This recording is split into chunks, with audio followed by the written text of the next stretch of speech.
Yeah, I mean, well, it brings up sort of the issue of where politics belong in church, and so the first thing I would say is a lot of what's deemed political now is really just a moral issue, right? And or a biblical issue, even better. So we as pastors should be addressing anything moral or political from the Bible, from the pulpit.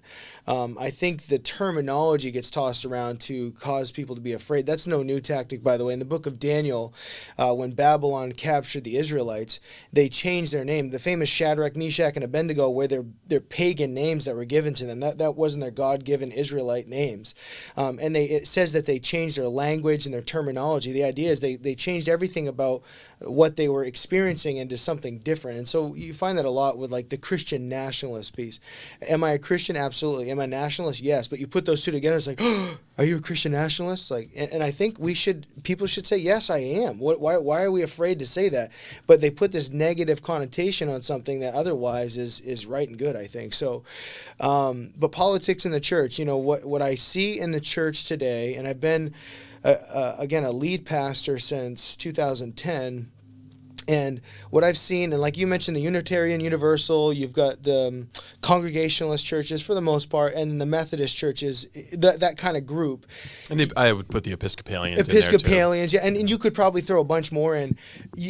I'm putting them in a category of what I call supercharged politically versus the other side of the spectrum. The other pendulum swing is apolitical. And the apolitical churches, they don't want to offend anybody. They're afraid of losing people. They don't want to be too political. Then you have these other groups, which is interesting. The supercharged political churches, we'll call them, they mask their political agendas.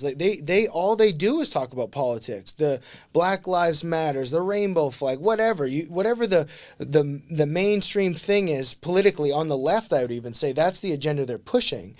And it's funny because people will send me things, pastors on that side of the scale warning right-wing Christian, pastors not to bring up politics in the pulpit.